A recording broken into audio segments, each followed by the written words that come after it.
Welcome, everybody, to the R&R CatCast, a fan-based podcast focusing on Montana State athletics. We're two dudes named Ryan from the state of Washington talking about our dear Montana State. We hope you enjoy.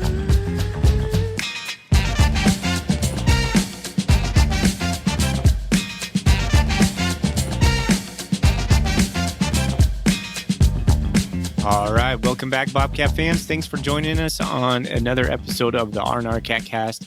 I'm one of your hosts, Ryan Foley. I'm joined by my co-host, Ryan Thornburg. We are the Ryans of the R&R, the Montana State affiliate of the Big Sky Podcast Network. We're here to talk about Game 0, Week 0. First game. Week 0. Game 0. Game 1. Yeah, it's a big deal in the nation. All eyes on Montana State this week as we go against the University of New Mexico Lobos. I learned that today.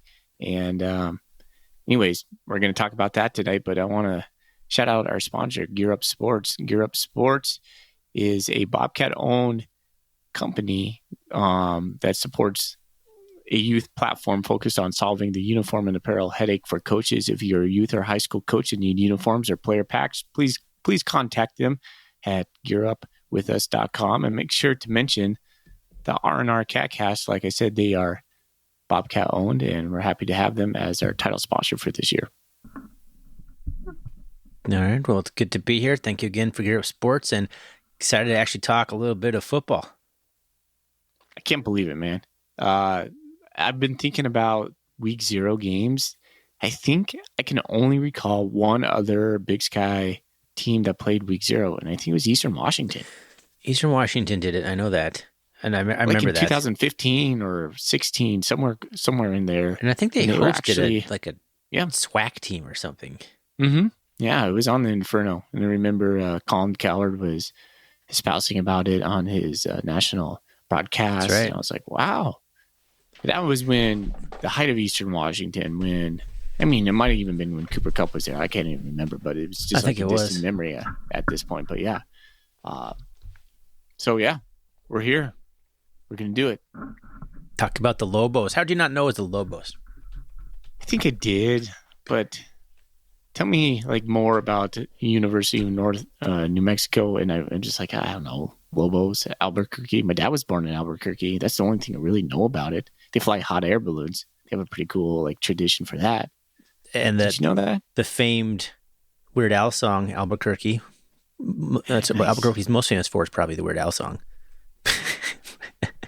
That's still a deep cut Weird Al track right there. If anybody out there actually listen to that song, deep cut Weird Al. Oh man, my wife is a quiet Weird Al fan. She sings his lyrics every now and then. So ask her if she's heard Albuquerque. She never listens to these episodes anymore. Yeah, why wouldn't you? You support it in the beginning, good job, husband. This is really cool. You're doing it. And after a year or two, all right, I'm done listening to this garbage. For sure.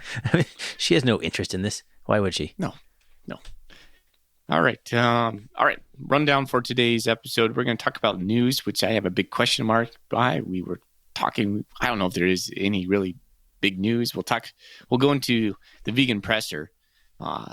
Vegan came out with his first week presser, which, by the way, Ryan, there were 3 different postings of his presser.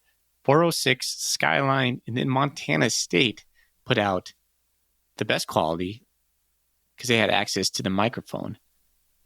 It's the first time I've seen that. They need to be all combined together. Montana State's usually doesn't pick up the reporter questions very well. None of them do. Really, none of them. None of them do. But you have a better chance if the recording is coming from somebody in the audience. I don't know. They're all terrible, but I know. Get some mics that dangle down in the press area so we can hear the questions. Yes, please. I feel like it's not difficult. It's been this way for years. Yeah. I know you listen, Bill. Please just somehow make that happen. It would make everybody's enjoyment of those pressers just so much more. True. All right. We're going to talk about the depth chart. There was some minor and interesting things going on with the Justice Perkins shuffle. And then we'll get into the UNM preview as well as some Golden Coolies. There's some good Golden Coolies out there. In fact, I have a couple golden coolies ready to send. I already sent one in the mail. Had a couple people contact me as far as getting some more stickers, some R&R stickers. I'm sending out some magnets. Got some R&R swag going out through the U.S. Postal Service. Nice. Love to hear it. Spreading that golden coolie love around the country. There might be a possibility we run out of golden coolies this year. So it's been a while. I haven't ordered a batch in a while. I know. If it gets down to like 4 or 5, I'm going to have to order a batch. Maybe be a little bit more proactive on that, but we'll see what happens. Sweet. Well, that's a good problem to have. It means our marketing campaign is doing what it's supposed to do. Yeah. All right. But first, I guess let's talk about what's in our golden coolies. Speaking of golden coolies, yeah. Let's talk about it. What's in your golden coolie? I have forgot to mention it. What's in your golden coolie is once again sponsored by Wilbur Ellis. Go see Shay Richter and Company up in Fort Benton for all your farming and fertilizer needs. I'm doing that all from memory. I'm pretty sure that's how it went, right? Did some real good prep. Job, buddy. All right. I got Fish On by the Kettle House, the Juicy Montana Ale. Juicy Montana Ale. I thought it said Pale Ale, but no, Montana Ale. It's the big yellow can. I'm sure you've had it. I'm sure you've seen it. See, any time now, I stick away from anything that says juicy. Yeah, it just wreck my gut the next day, and my head just feels foggy. It's like that hazy thing. Stay away. That's just me. I know people still love them, but they just wreck me. I think the first at least two seasons of this podcast, you were in love with those things. Oh man, you were all about it, and you were like, Thorny, you gotta try this. The hazies, they're in right now. And I'm like, no, it's a IPA. Why would I want any version of it? And now I'm slowly coming around to those, and you're like, nope, get them away. Yeah, man. All right, well, good for you, man. I'm glad you're still drinking Montana beer.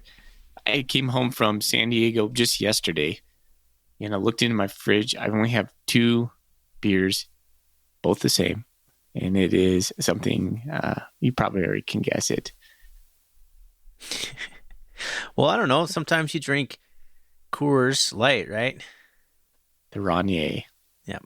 The Rainier. Yeah, there it is. I actually didn't even put a lime wedge in there, but that's my go-to. Rainier with a lime. That's what it is. That's right. Yeah. Yeah. Nothing wrong with that. Around Washington, got a state beer, pretty sure. If you're lucky enough to be in a region that sells Rainier, get a 12-pack. It's really cheap. Go get yourself a lime, cut it up. You'll thank me. It's a great tailgating beer. You'll love it. All right. Okay. All right. So thank you, Shay. Shay. Call him Shane. Yeah, Shay. Thank you, Shay, for coming back on for the season. But let's get into the vegan presser. Sounds good. Do you want to talk about what everyone's hoping we're going to talk about? Let's do it. Let's talk about it. And now, Bobcat fans, it's time for F&F Fashion Watch, brought to you by Foley and Fisher, the only two that seem to really care what Brent Vigen is wearing at his press conference. Nice. That thing's been sitting in the rotation here, just ready to be played again. Just cooking right there. Simmering. Coach Vigen donned a navy suit with a gray shirt and a deep ocean blue striped tie. I can't handle when you say striped. I just can't. It makes me laugh every time. I like it, but it's just funny. That's the hard part. The ties are the hard part because he has some really nice looking ties, and I don't know how to describe them because I've been like, okay, they have stripes. There's some colors in there. I mean, you do a better job than I would do, for sure.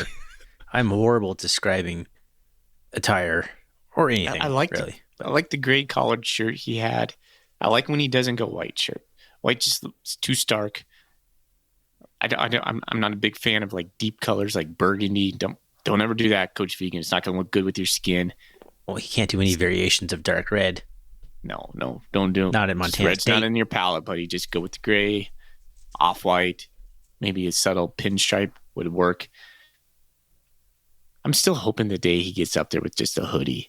No, I want to see that, but I don't think he's gonna. So No, I think one day he's just going to go full Bill Belichick and just wear like a sleeveless sweatshirt.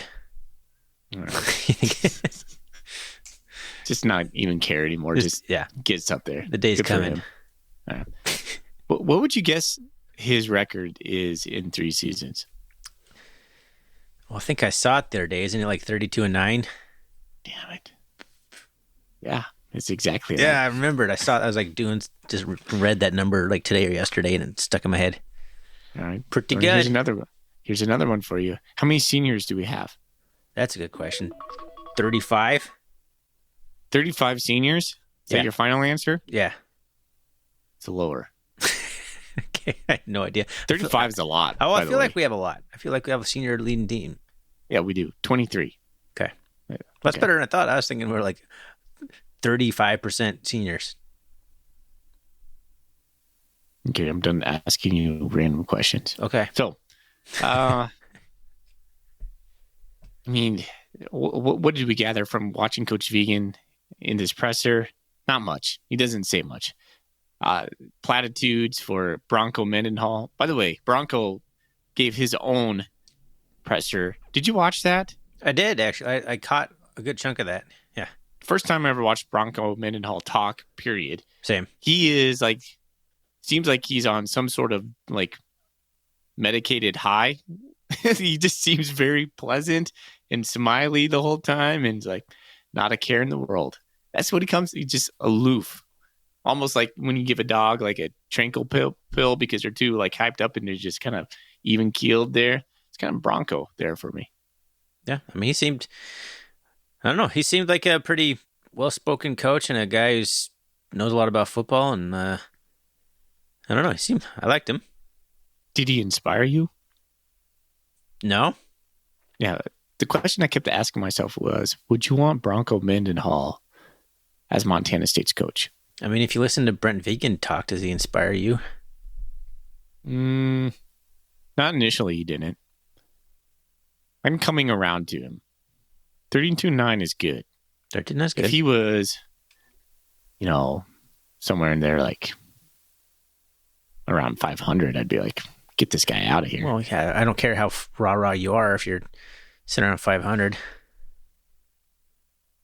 Do you need to be a player's coach?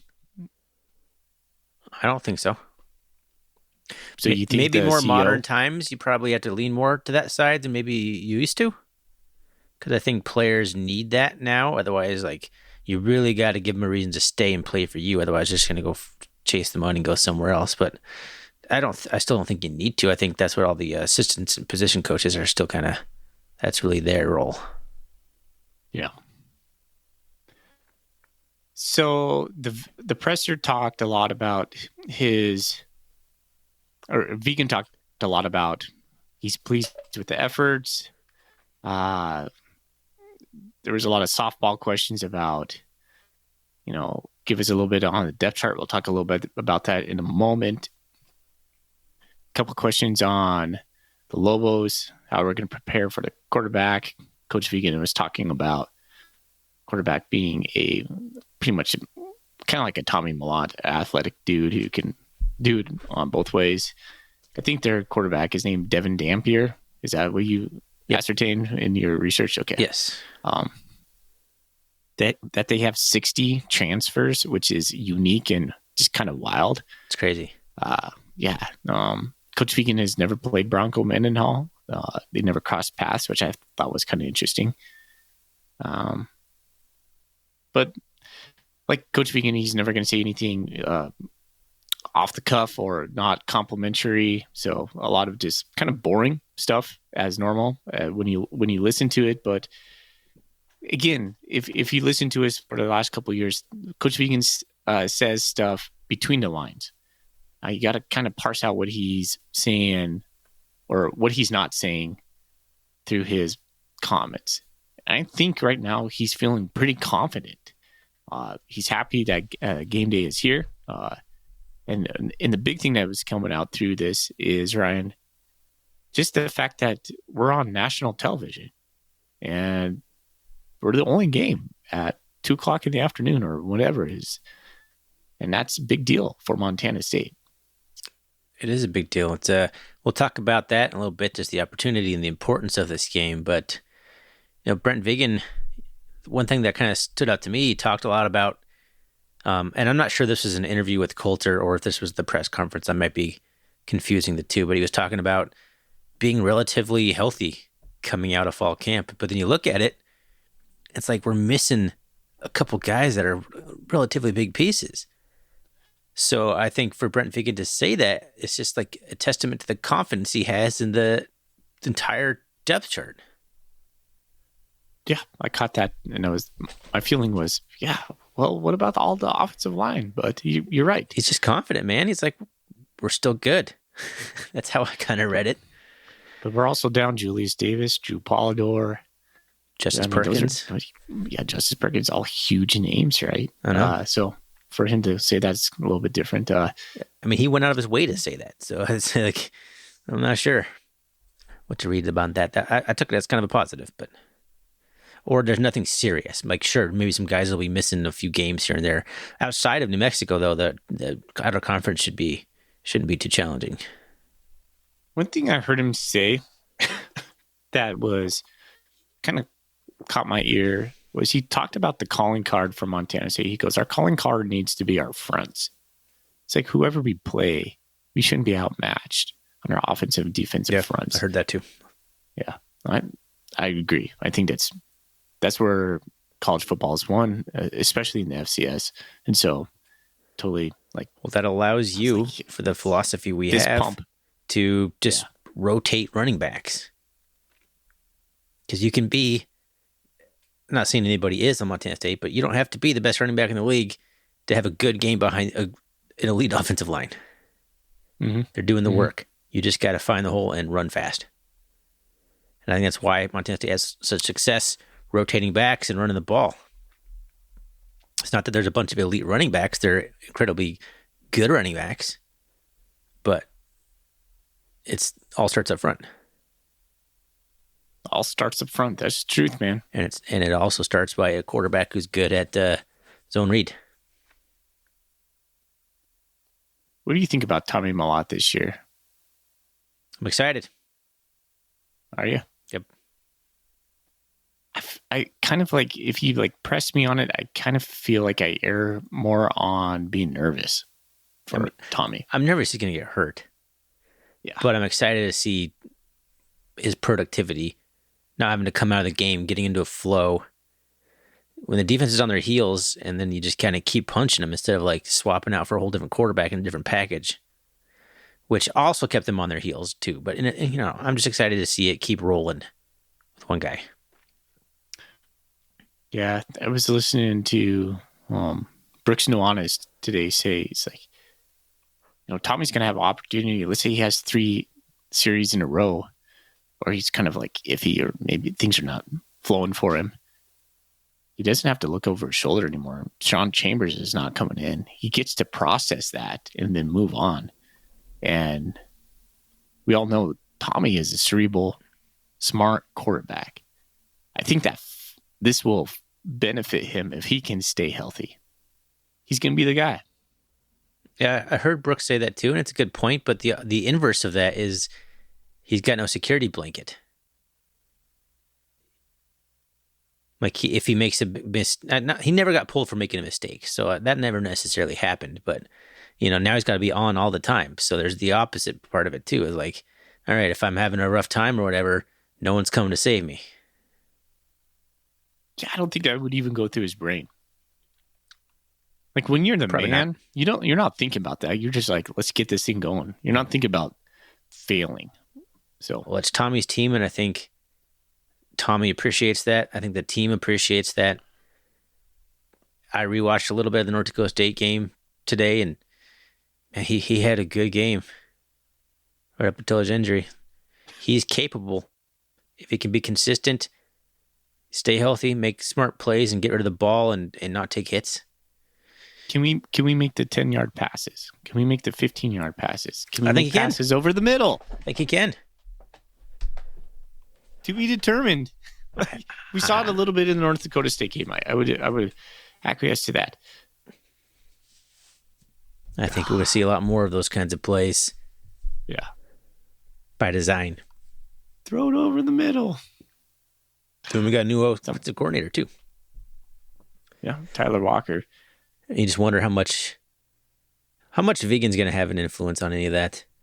I don't think he has too much. I think he keeps relatively away. Now, for a guy making his first career start as an offensive coordinator, he might be a little more hands-on than he would be otherwise. Maybe not.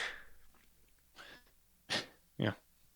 It's crazy. We have two offensive coordinators making their first, or two coordinators, excuse me, both making their first starts, right? Daly has never, or was Daly to high school DC maybe? He may have called plays before. I don't think Tyler Walker's called any plays anywhere. I think Daly called plays last year.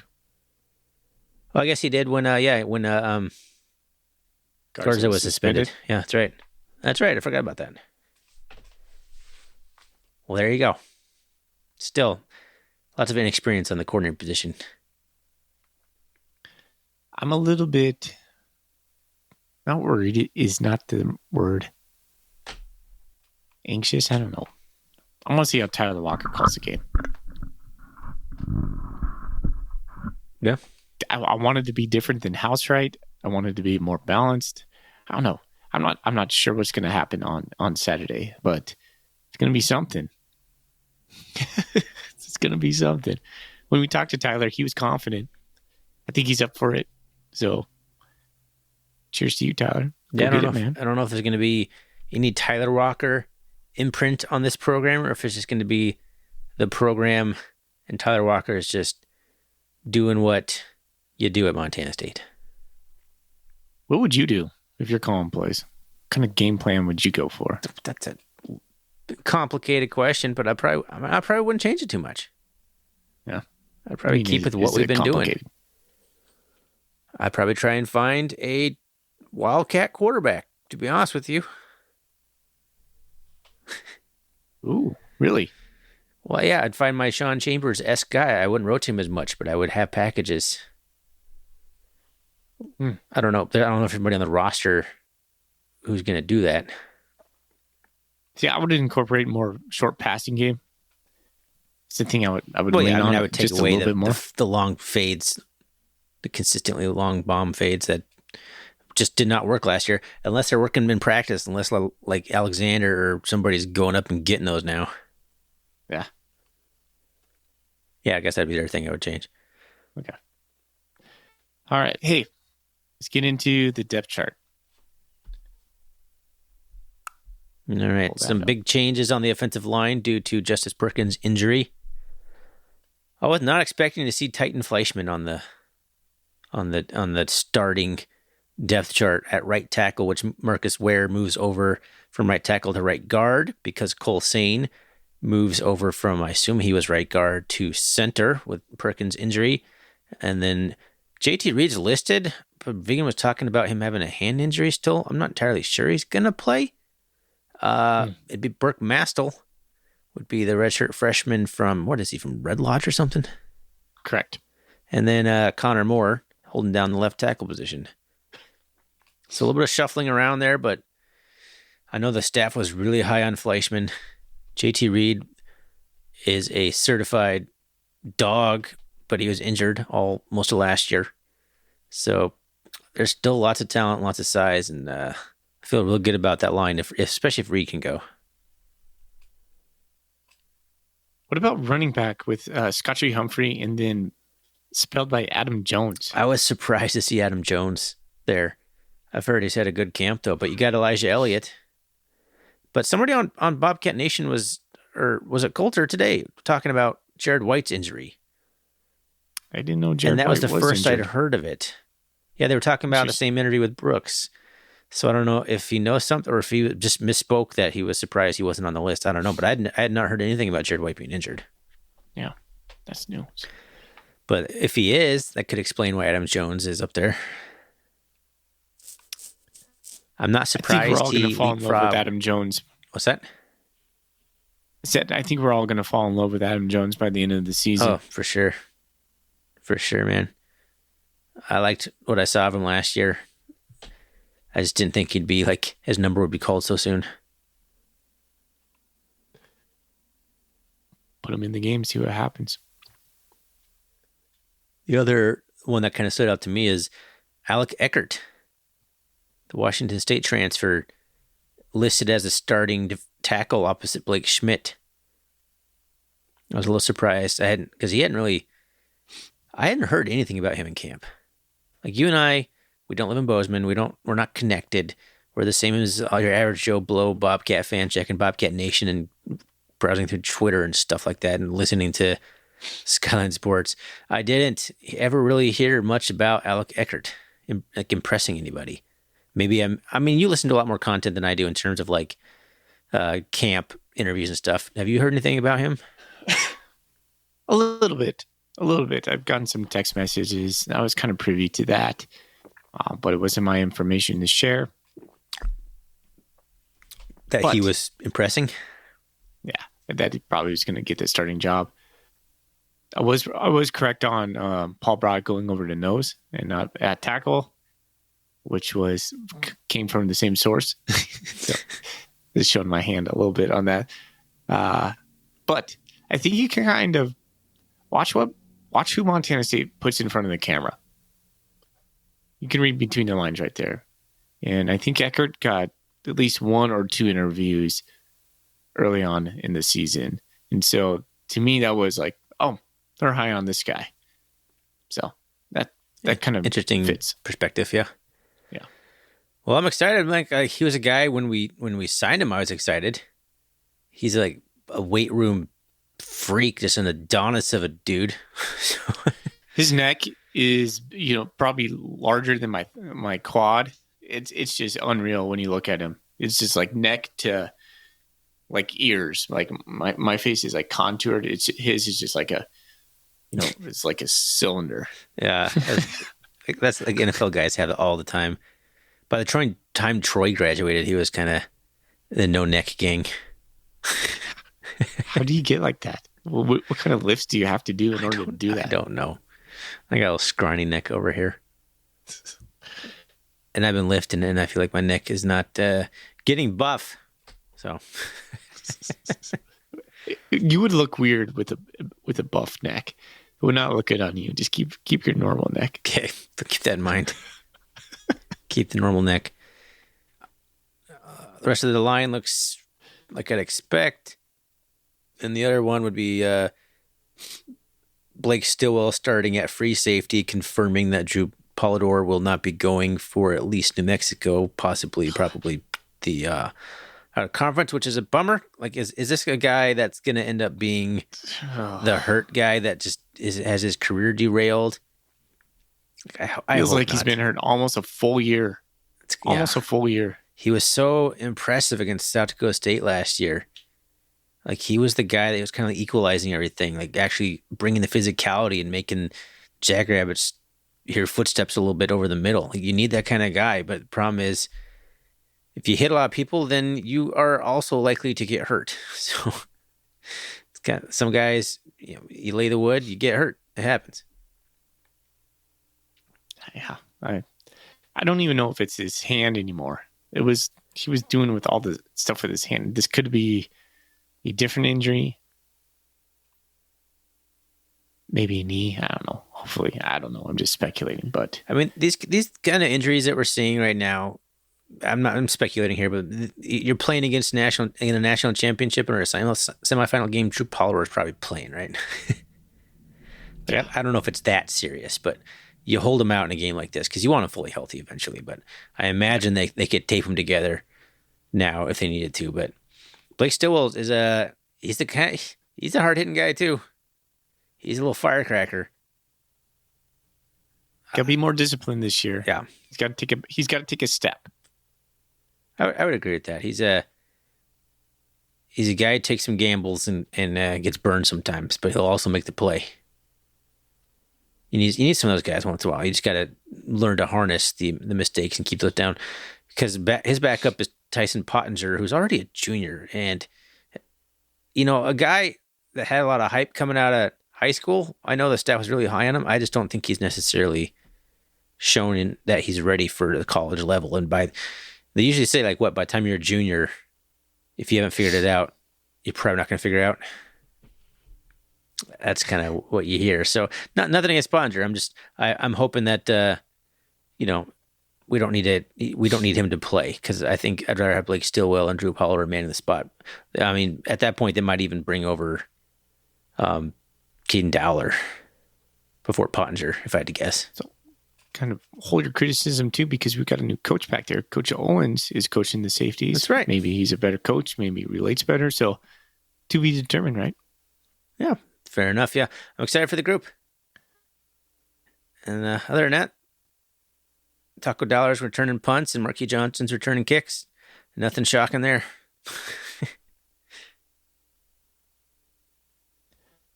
Take one to the house. That'd be so sweet. I want to see Marquis just explode. That guy's due.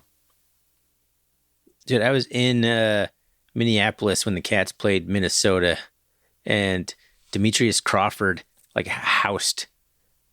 I don't know if it was the opening kickoff, but one of the first kickoffs of the game took it for a score. It was pretty entertaining for in an FBS game. I'm hoping that we can do the same in Albuquerque. Dude, Demetrius Crawford's arms, his physique was...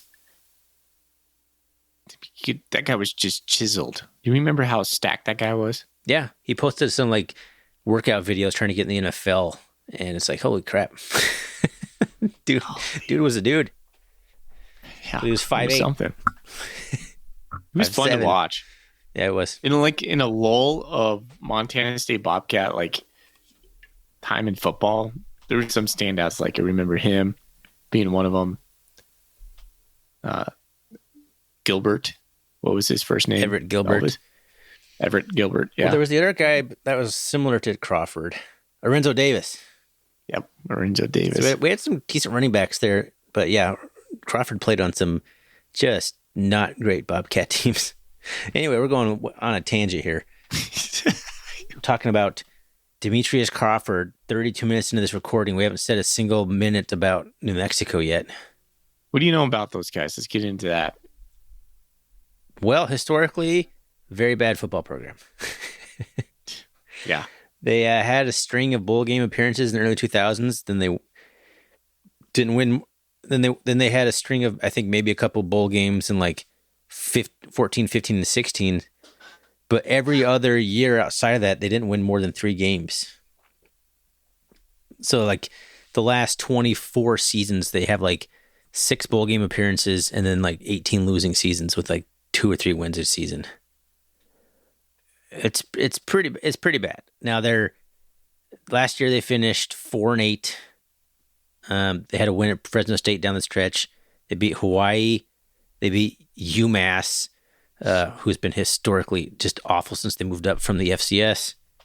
And they beat Tennessee Tech, which is a pretty mediocre FCS program. But they did lose to Utah State in double overtime because, football power, Utah State. It's I don't know, man. It's easy to sit here and look at a program like New Mexico and think that they're really bad and that they're going to be bad again. They're picked 11th out of 12 in the Mountain West Conference, ahead of only Jeff Choate's Nevada Wolfpack. But you got a new coach, a new staff, and 60-plus players coming in the transfer portal. I listened to a live Twitter thing between some Lobos beat reporter guys down there, and no one really knows no one knows what to expect. They said the vibe is pretty high, that their players are responding to Bronco Mendenhall pretty well, the new coach, Bronco Mendenhall. But none of that matters until they play a game, until they start winning football games, They're going to come out inspired. They're going to come out juiced. They're going to want to prove something. And if they get a quick score or a quick turnover and a score, they could pile on some points really quick. They're just going to run with it because they're going to be like, oh, man, this is the way it is now. Broncos bringing it. We got the juice. We're something new. This is a new day for us. Montana State needs to be able to stem that tide if that happens. That'd be a good test because I don't think Montana State's a team that's going to fold in that environment to get run out of the building. No. We would trade some punches, I would hope. I think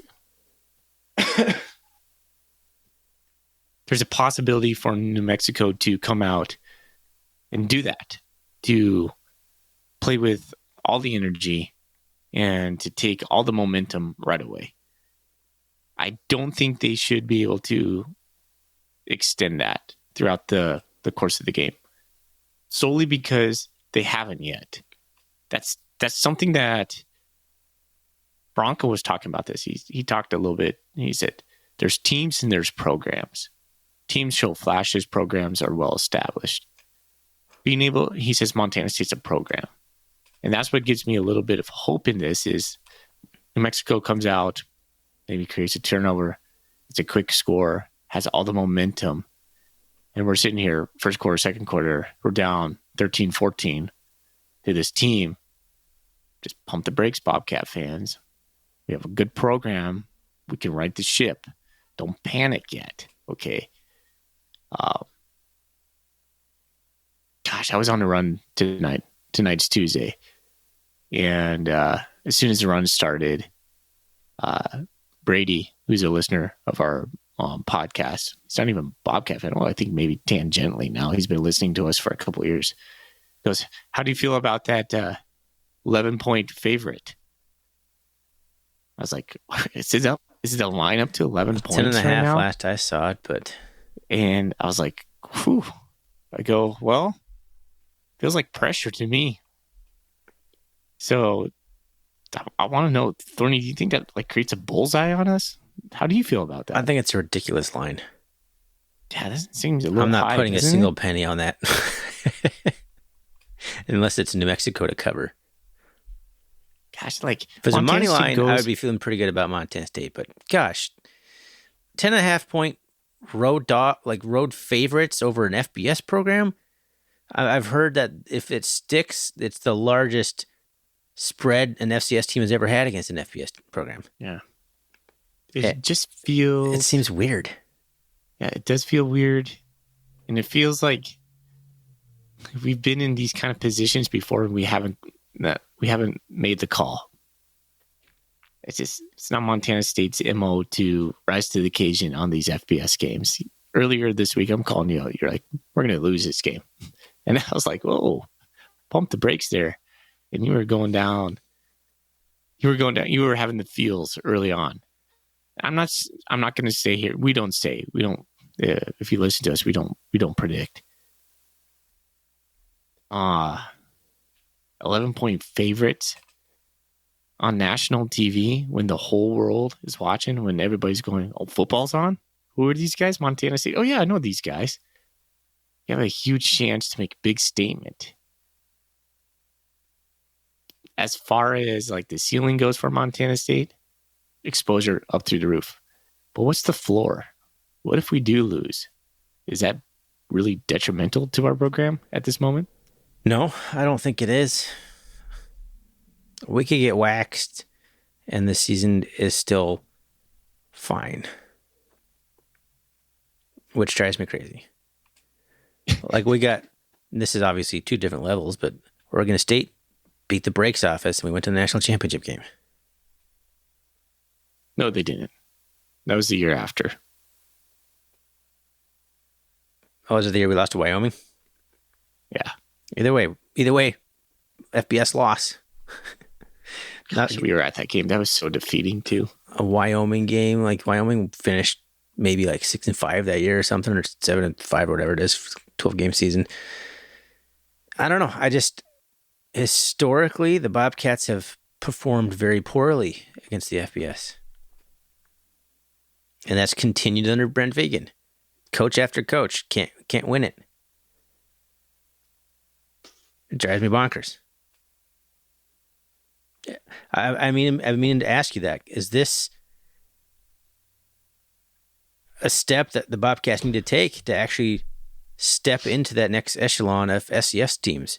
Because it seems like every other FCS team that's ever been consistently good is able to beat FBS teams.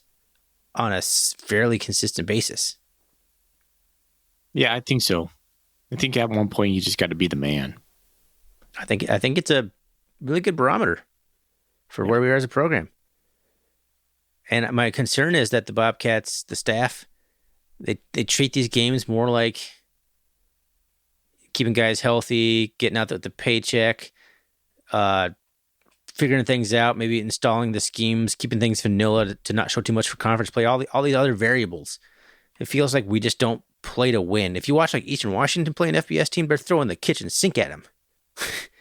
They want that win. That's like their Super Bowl. And I don't know if I agree with you on I don't that. know if we don't approach it that same way. We might not be approaching it as negatively as I'm predicting, but we don't approach it like we're going to go in there and get this win. I don't know. That's why we don't ever win games we shouldn't win. That's not something that we do too much. Yeah, see, you and I are on different pages on that one. I'm not sure we are withholding on these games. So, fair enough. It could be just that you can't do the stuff that you normally would do against an FBS team because they can shut you down. All right. I have a question for you based off this conversation right here. If you were scheduling, or if you had like a magic wand to schedule anyone, who would you want to play during this week 0? I don't know, a team like New Mexico? Serious? Is it? This is who you would pick? Well, I want an FBS win. It's not New Mexico, but it's Wyoming or Utah State or something equally mediocre. Okay, what if I open it up? I want a winnable FBS game against a team with name recognition. Would you choose this game over playing in South Dakota State?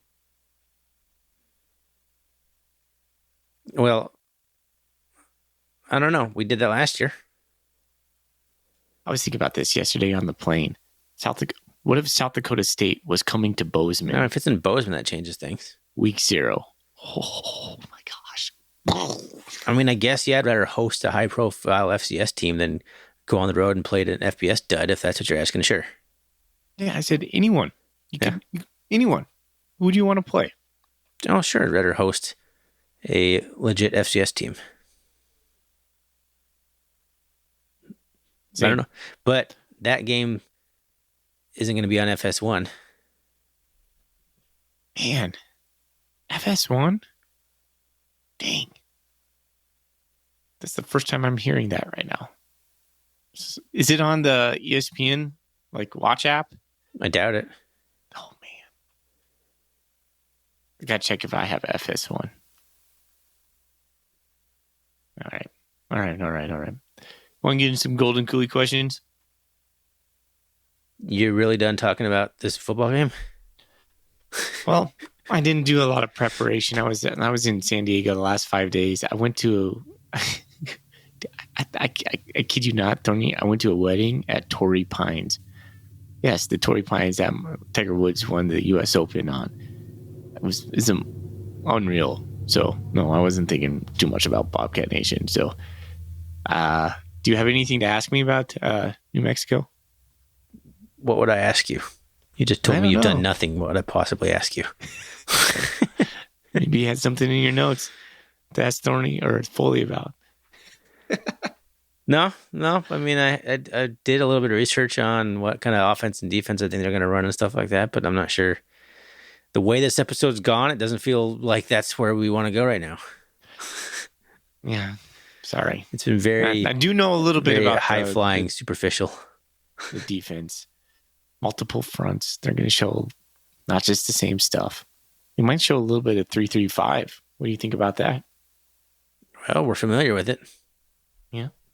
Up until last year, we were beating the pants off of it. So we'll see. I mean, the 3-3-5, you got to have dudes and you got to have guys who can tackle. And, New Mexico's a lot of transfers. They have an entirely new offensive line. Every single one of those guys is a transfer, making their first start in New Mexico. Wow. That's crazy. It's pretty wild. It's pretty wild. Yeah. There's guys from like all over. They have like a low FBS, some Power 5 guys, and I think like an FCS guy, all starting. Dang, that's tough. That's tough. And I think I think the most experience they have, and I think their best players in the secondary. So I think, this all to me lends running the ball. They were like 122nd in rush defense last year. I mean, you can kind of throw anything out from last year out the window statistically for New Mexico. That's the hard part. You have no idea what they're going to do with the roster, the talent they have, and the coaching staff they have. Everything is completely revamped, completely changed around. This is like when Weber State was like basketball, like eight of their 12 players were like transfers in. You don't know what you're going to do. You can rebuild your entire team in one offseason, and then you can even do it in football. All right. Give me your keys to the win. Win the turnover battle. Run the ball. And contain their dual threat quarterback. Agree with all those. I'm going to have to control the clock. You don't want to get into a shootout? I don't want Montana State to score too fast. We talked about this, I think 2 or 3 episodes ago. I want those like meaty 8 to 10 play drives to take up 5, 6, 7 minutes off the clock. Boring, but just grind you to death drives. That's what I want. I don't want that against New Mexico. I want to score 50 points. Make a statement on national television. I want to control the clock. Not look like Iowa playing. And then get off the field, 3 and out, control the clock again. I want a game like Idaho did to us last year, where they only possessed the ball for 20-some minutes. Nobody liked watching 40. That football game. Not even Idaho fans like watching that football game. Oh, they loved it, man. I was there. They loved it. Let me tell you. The most boring brand of football. That's such a painful game to watch. Stupid. We lament that game every freaking episode. All right. Yeah, you brought it up. Good job. Yeah. I don't know. It's a winnable game. I think the line is overblown. I can see the Bobcats being favorites, and I can see why bettors. It's moved that way too. It started at like a 4.5 or 5.5 or something, and this just keeps going up. Yeah, that means people are putting money on the Cats, right? I'm not a bettor, so I'm not sure how that works. Is that how that works? I'm not a huge bettor either. But yeah, it's crazy, and I think from what you're saying that you think the Lobos could come out fired up and punch us. I think if we come out and punch them, they're going to unravel real fast. Because I didn't say the Lobos will do that. I said if that happens, sure, because they're under new coach, they want the new identity, they want all these new guys come together. They're trying to forge their identity. They're going to be just absolutely juiced, sure, coming out. They're going to want to make a statement. And they can. They get a fumble, they get whatever, get a big play. That crowd is going to go crazy. That sideline is just going to go nuts. How does Montana State 12,000 fans that they're going to be there? It's going to be, like I said, a new day for them. This is a new era, a new day. It starts now. They're not going to want to relinquish that. I don't think they can keep that kind of momentum all 60 minutes of that game. That's all I'm saying. Yeah, I'm just saying, like, if the Cats come out and score quickly and are the ones that come out fired up, or they come out fired up and they turn the ball over on their first drive, and then all of a sudden the Cats are up 10-0, 14-0 in the first quarter, they're not going to know how to respond. Yeah. But then this plays out. We avalanche them early, they come back late. Maybe. Fourth quarter comeback. Yeah. Maybe. That's how it happens with us. I'd be okay with that, assuming we still win in the end, of course. Yeah, so I don't know. We're just like, I just want to go out and show that we had some questions about this. We can get into the questions now. I think that's all I want to say. Somebody asked us something about. Let me pull it up because it was an interesting question. How does the result of this game affect the discussion of the cast moving up to the FBS. Obviously, a resounding win would indicate a Mountain West move could be very feasible. But what about a narrow win? Would a close win quiet any discussion of a move? And New Mexico finished tied for last. So he's basically asking, and this is Joshua Eckert on Twitter, like, if winning this game, how does that affect the potential for moving up to the FBS? I think it helps in the fans' eyes, but I don't think it matters institutionally, like when it comes down to it. No, I mean, North Dakota State's beating the pants off of every FBS team they play, and look at them still sitting here in the FCS like the rest of us. I don't think winning against the FBS matters in terms of if you want to get in the FBS. I wish it did. It's like you said, it's a great talking point. It makes sense. Obviously, Montana State, if they win this game, you can make the case you're good enough to be in the Mountain West, but there's a lot more to it than that, unfortunately. I know we're relatively pro FBS on this podcast, so if you listened, if you're new to us. You looked at the Mountain West lately? No, why?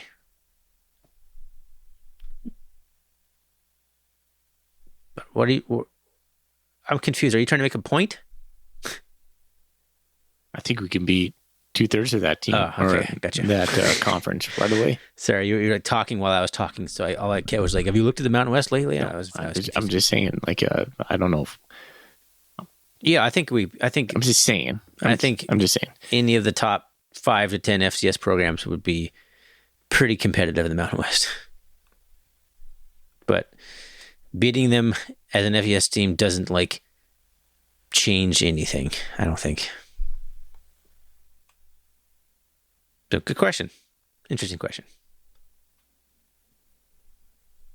I mean, we have another question from Brendan Ireton. I would love to see Montana State play Boise State. Is there a lag on here, or are you just interrupting me on purpose?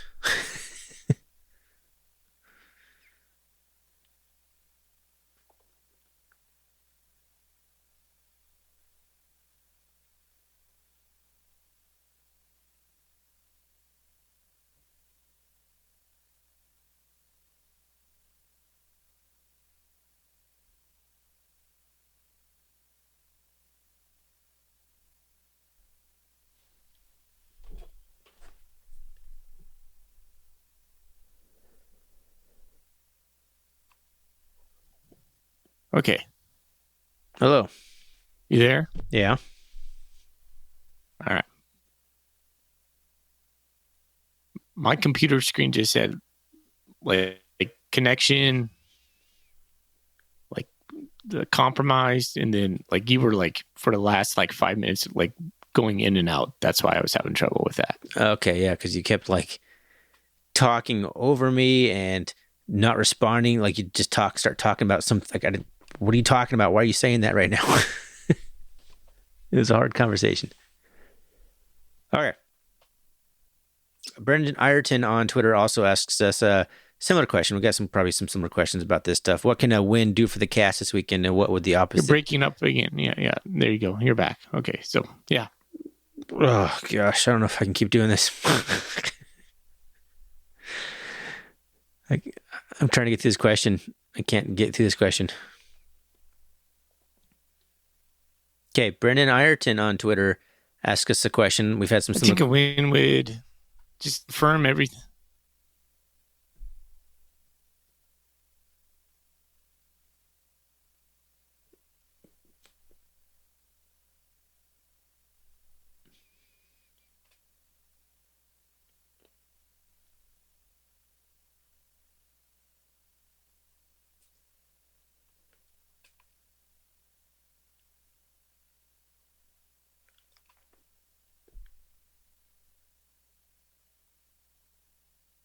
Hi. Zencastr is not working great right now. It's like every time you talk, it goes. So it's our connection. Yeah, I'm about ready to quit. It's making me really cranky. Well, let's get through them. I Try can't. one more time. I can't. I've tried 3 times to ask this fucking question to you. I'm losing my patience. I know as soon as I ask it again, you're going to talk in the middle of the sentence again. It's going to happen again.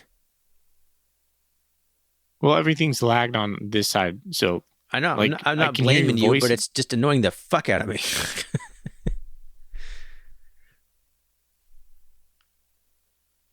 I think you're like 5 seconds behind me.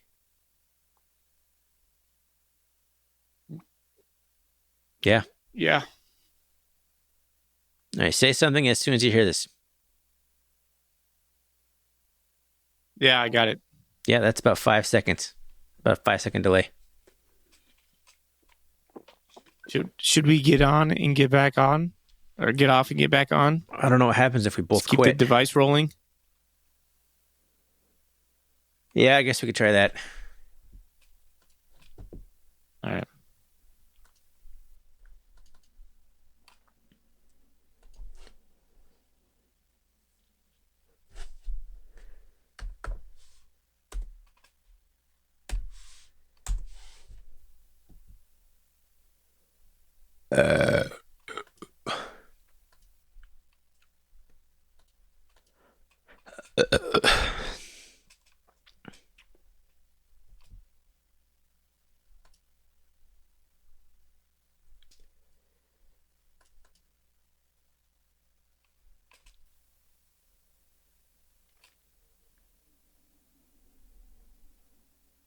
I'm here.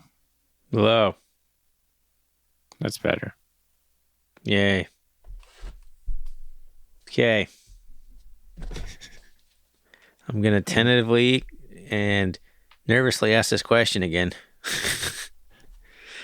Let me pull it up on my phone because I closed all my browsers.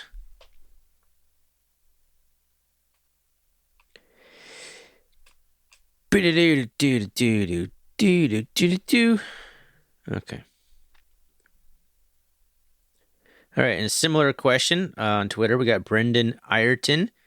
Sorry if I mispronounced your name. What can a win do for the Cats this weekend, and what would the opposite impact be? Is this weekend a must-win? If we win, great. If we lose, time to regroup. Yeah, I don't think it's a must-win. I think it kind of is a must-win if you want a top 2 seed. I don't even know that. You could convince me that momentum towards the end of the season, even if we lose, let's say we smoke the Grizzlies and all this stuff, and Montana State's looking really strong at the end of the season. To me, these early games rarely matter besides just the tally mark in the win or loss column. I don't know. The Cats have had, I think, some bad luck in the seeding process. Will a committee look at this game and say, "Oh, the Cats beat New Mexico. That's a huge win for them." They won't. Yes, Be like, they "It's a good absolutely win." will. They absolutely will. They're like a terrible team, though. Like you said, they're a terrible FBS team. Yeah, but if we go 12-0, we're getting the top 2 seed. If we go 11-1, then we're going up against another team that's also 11-1. And if that team has an FBS win and we don't, we're going to lose out. All right. Well, this is about the 5th time we've tried to finish this episode. I keep asking the same question over and over. We keep having just connection issues. We both just restarted our computers. Let's try this one more time. And if that doesn't work, I'm taking the rest of this on my own and getting us out of here. Brendan Ireton on Twitter asks us, what can a win do for the Cats this weekend, and what could the opposite impact be? Is this weekend a must-win? It is not a must-win in the grand scheme of things, but I think we just had a little debate about whether we need to win this game if we want to be a top 2 seed or not. I think we do. Yeah. I mean, obviously you want a home field advantage through the playoffs. Is it a must-win? No. Should we win? Yes. Will the sky come crumbling down if we lose? No. No, shouldn't. No. Johnny Longman on Twitter asks us, which Bobcat will be the drippiest? Simeon Woodard. Simeon Woodard? It's a good one. It's a good one. I mean, I like the way Brody Grebe dresses himself. I was going to say Western Drip, Brody Grebe. Western Drip, Brody Grebe. We were talking about this too before this. You know, I would have picked like Jacques Allen or like Jeff Manning. Those guys always had something going on. But I don't know who the guy on the squad is this year. I don't know who it's going to be. Danny Yu? He's got some style. Danny Yu? Yeah, that's a good choice. That's a solid choice. The Boston Bobcat asks us, do you guys believe the Cats can win this game by double digits? And if MSU were to lose, would it be considered a disappointment even though it's a money game? So, I mean, we have a lot of similar questions about this. If we lose, I do think it's a little bit of a disappointment, but like you said, it's not, the sky's not going to come crashing down. And absolutely, we can win this game by double digits. Yeah. Yes and yes. Double yes. 10, 11-point favorites. Absolute disappointment if we lose this game, for sure. Yeah. Yeah, don't get it wrong. I will be disappointed if the Bobcats lose. It's not the end of the season. Put it this way, Thorny. Did South Dakota State lose this game? No, probably not. Yeah, exactly. So if we want to be considered a national championship contender, we should win this game. No, that's, to me, it's next step. Like we talked about earlier in the episode, like consistently good programs, the FCS beat FBS teams. Even Sac State beats FBS teams. Richmond, the number 4 team, last time Bronco Mendenhall played an FCS team when he was at Virginia, beat Virginia. It's kind of funny, the parallels here. Playing his first year in a new program, playing the number 4 FCS team in the country. This is the second time it's happened to him, and he lost like 37-20 against Richmond. Dan, my man, this is a funny question. New Mexico is the famed location of the fictitious East High School where Troy Bolton dared to be an athlete and a singer. What are your top high school musical moments, or which groundbreaking film of the trilogy was your favorite? You have two boys, so you probably haven't watched a lot of High School Musical, have you? I don't think I've seen it. I mean, my personal favorite scene from High School Musical is Get Your Head in the Game, where he dances around on the basketball court doing silly dances with the basketball and get your head in the game. The Cats got to get their heads in the game. There's my top High School Musical moment. I've watched way too much of that because my daughter loves them. Oh, I'm trying to purge those in my brain, Danny. You guys just had a moment. I like it. All right. I think that's all I got on Twitter. All right. Got a couple on Bobcat Nation Blue and Gold Blitz. Which running back do you think has the most rushing yards during the game? Which defensive player has the biggest impact against the Lobos? Scotty Humphrey, Alec Eckert. Ooh. Didn't see the Eckert coming. I'm going Adam Jones. Caden Dowler. Guy's not even listed as a starter on the depth chart. Yeah. Which newcomers do you feel will have the biggest impact in the game, both offense and defense? Will the kicking game have an effect? This comes from Rick Rund. Newcomers. Alex Eckert, obviously, was your answer. Yeah, I can just pick the same answer. Boo. Booyah. Offense, Javonte King would be a newcomer. I guess he was here last year. No, Lanyata. There you go. Alexander. That's going to be my pick, would be Lanyata. Alexander. Will the kicking game have an effect? I hope so. Positive? Cross your fingers. Roger Fisher. You spoke last week, but I want to hear more about how you think Bobby Daly taking over the defensive coordinator will change things. What do you think will stand out in the midst of the defense in Albuquerque? Thanks for the great content. I've missed you guys. Oh, thanks, Roger. Roger, as in Roger of the Foley and Fisher Fashion Watch. If you heard earlier, of the same fame. Roger, in short, because my voice is failing me, I'm going to try to keep everything a little bit short right now. I just think, I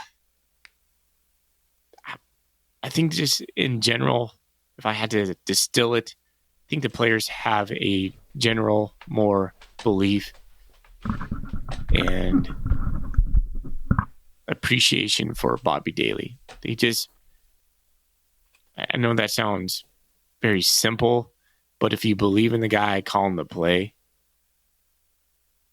If you trust him, if you have some respect for him, I'm not saying they didn't with Garza, just feels like they have more for Daly. I think that's enough to make a difference. I just think that I believe Daly can take a step back, and he was down there in the mud while the Bobcats were having a hard time tackling and getting, having teams put up yards against him. I think he can now look back, take a step back, look at the film, and I believe Daly can implement changes and has been implementing changes, and the players will respond. And I just believe he can fix some of the deficiencies. I don't think it was a talent problem last year. Same. So I think whatever dysfunction there was on the defense, which is hard to pinpoint, I think Daly can correct. I'm optimistic about that. Oh my gosh, Thorny, look at this. First time poster. Post number 1. Kaiwit Cat. That's how I'm reading that. Longtime reader and listener. I'm looking forward to your takes on this season. Looking ahead to Sunday morning, what is the headline in the Bozeman Chronicle? I think it reads, Bobcats show out in their opening weekend, romp over New Mexico. A couple more, which coaching staff, offensive and defense, is under most pressure to perform Saturday, and who will have more rushing yards or rushing touchdowns, Scotchy or Tommy? Well, to go into the first question,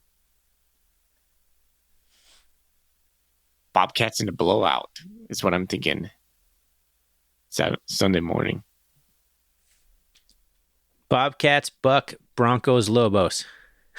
Ooh, alliteration. Always good. That's what I'm going with.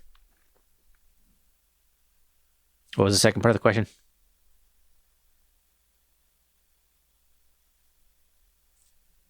Nope, looks like fully froze again. I'm calling I was thinking it. about this game. Oh, he's back. I think he needs to prove something, but it's game 1 for him. So one game does not make a career for Tyler Walker, whether he does awesome or poorly. And who's going to have more rushing touchdowns, Scotchy or Tommy? Hope Scotchy. I think Scotchy will. I think Scotchy will be the guy who gets the carries inside the 20 now, and not John Chambers. Oh, no. You all right there, Foley? We're having so many connection issues here. All right. Foley, are you here long enough to pick a winner? Can we pick a winner on the Golden Coolies and get out of this hellhole of connection problems?